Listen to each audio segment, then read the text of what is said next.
Okay, I think I've pressed the button on this thing since 2009, so you're going to see on camera with me if this still works. It does not.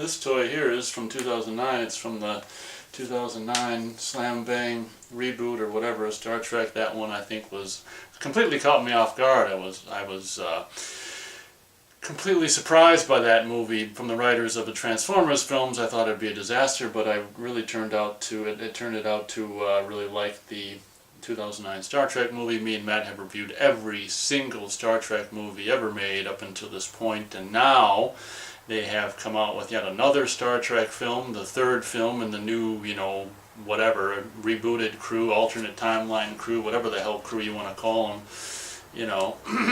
The third Star Trek film in the series of the new crew, rebooted crew, by the name of Star Trek Beyond. It should be noted that, in my particular opinion, the two sequels to the rebooted Star Trek, the titles after Star Trek kind of make no sense. Like Star Trek Into Darkness really, I don't know, maybe I haven't thought it through enough, but it really doesn't make any sense for that movie to me. And Star Trek Beyond is kind of a generic, almost straight-to-video name like Beyond. It's just like so, if anything, this movie should be called Star Trek MacGuffin or something like that, based on the little, the whole movie revolves around this, whatever the hell it is they're trying to obtain.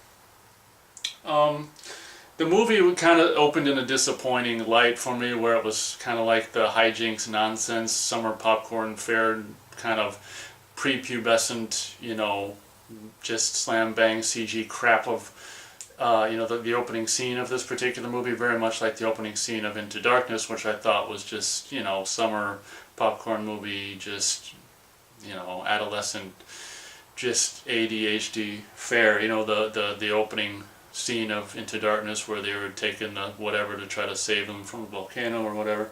So this movie opens very much with the same kind of thing, which I wasn't too keen on, because the thing that was so great about the first one, the 2009 Star Trek, is the I guess it's not pre-credit, but pre-title sequence was just absolutely fantastic and just sucked you in to the movie. That's why I feel like it's a bummer when these two, Into Darkness and then now Beyond, pre-title or whatever opening scene will just say, it's just kind of, the exact opposite of the completely serious and almost tear-jerking scene of the pre-title original. This movie, first of all, it's really kind of cool because for action people or people who have low attention spans or whatever, this movie will be, this will be a Star Trek for you, because what's kind of cool about it is it doesn't really putz around much. They have that goofy, prepubescent opening scene, and then after that it gets down to nitty-gritty or whatever, and this and that. And then they, before you know it, they're whoosh off on a frickin' mission or whatever to this really, really cool, like, production designed and executed, whatever the hell it is, man-made planet, if you will, kind of planet, space station-esque thing. It's really cool.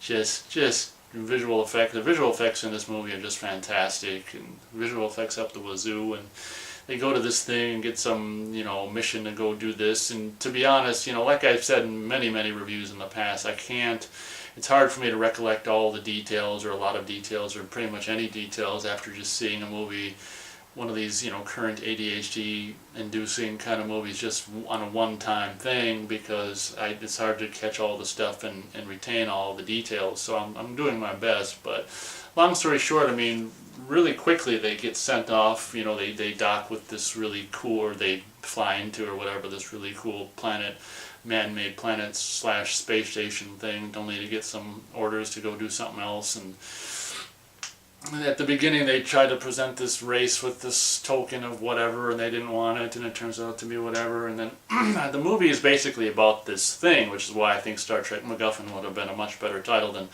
Star Trek Beyond, of course I'm being, a little bit of saying that a little bit in jest, because you wouldn't really call a movie Star Trek MacGuffin, but I do feel like it's more of an appropriate title than Beyond, because Beyond is like, what are we talking about? Beyond what? Because it really doesn't have anything to do with, it's a cool title, but it doesn't have any relevance to the movie, or at least as far as I'm concerned, not really. So they go out. What's really cool, what I was saying about this movie being, good for people with low attention spans, is it gets kind of action packed, and quite an important sequence happens, like in the first, I don't know, the first third of the movie. The enemy of this movie, which we find out later, maybe I'll tell you and maybe I won't, what the enemy is. No, I don't think I will tell you, because I can just say that the enemy kind of, the baddie in this movie, if you will, kind of rolled my eyes at it, because it appears to be just some kind of just alien, alien. In Star Trek universe, be it TV, Next Generation, original, crew, whatever. I'm not a big fan of like all the different aliens and all the different makeups and shit like that. And the baddie in this movie, of course, is better than Khan. I'd rather have anything except Khan, especially with that guy playing him. But the baddie in this movie, as the movie progresses and stuff, is just kind of like roll your eyes. But what I'll say, and I was going to originally spoil it, and it's just like I decided not to. It's just like I can say, without spoiling it, that I really like what they ended up doing with what ends up happening with the baddie at the end of the movie, the reveal, I should say, and that won't spoil anything by simply saying that. The reveal of what the baddie, isn't what you thought or whatever. We'll just leave it at that. But the reveal of what the baddie actually is versus what you thought it was is kind of cool, and my hats off. That was obviously not expected, and hats off to actually Simon Pegg is the first credited writer of this movie, which is kind of cool. So that's kind of cool. But what I was getting at before is this movie, in the first third of it or something, it seems like it's before the first half of it, or before the halfway point of the movie, has this really cool slam bang. Maybe I won't spoil this either, so maybe this isn't a spoiler laden review. Maybe I'll just leave it spoiler free, but I'll just say it has this really cool sequence with all, with the Enterprise, engaging, being attacked by we'll just say the bad guys, whatever, and just the way the bad guys, I guess I can say this without really having it be a big spoiler, but just the bad guys have all these, I don't know if each one is I don't know if each one is piloted by someone, or if all these little ships are, they're probably all just remote controlled or whatever by a big computer device. But anyway, what ends up happening, instead of having some big huge starship, they have these ships, which is kind of like all these little ships. I don't know if they're all piloted by a separate life form or not, but regardless, they're all these really cool, almost like, I think it's the word bees is mentioned in the movie or whatever, or hive, or swarm or whatever, but all these really smaller ships that make all these different designs and can do all this and that. And then anyway, because of the inability to because if you have one ship, it's easy to just shoot it and destroy it or render it useless. And the cool thing about having all these miniature ships and shit that all form or fly and do whatever, attack and all this and kind of stuff, and all these various swarm bee-like formations and shit, is you can shoot at it, but I mean, you're just going to take out some of them, and most of them will still be. It was a cool idea, and really haven't seen it in all the 7 Star Wars movies, and haven't really, I don't think, seen it really in a Star Trek movie yet. So that was a really cool idea, and I give this movie huge props just for that. Not to mention the scene that scene and what happens. We'll just say what happens with the Enterprise, and the kind of dramaticness of what happens with the Enterprise, and placing our heroes or our crew very much in peril, and it kind of just like reminiscent of Star Trek 3: The Search for Spock. I think a lot of people will understand what that means, so without spoiling it anymore. But yeah, I like this more than Into Darkness. Not as much as, I don't like it as much as the original 2009 Star Trek movie. I mean, that's really hard to, I don't think they're ever going to top that, personally. Just because there's so many cool, twists and turns and spins with that movie.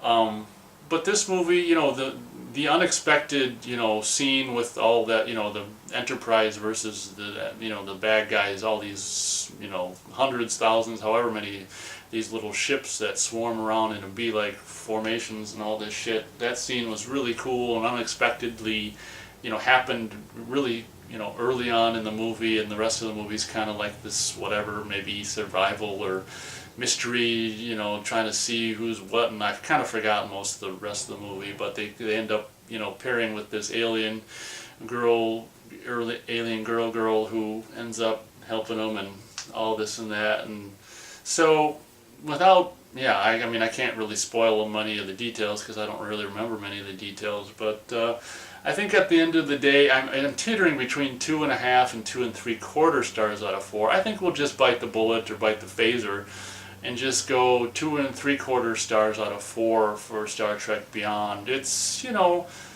it's like I say, it's not, for me, it's not as good as the 2009 original, but better than in Star Trek Into Darkness. So many things about Into Darkness just completely rub me the wrong way, and recommend it if you can see it at a matinee for $5 or less. I mean, it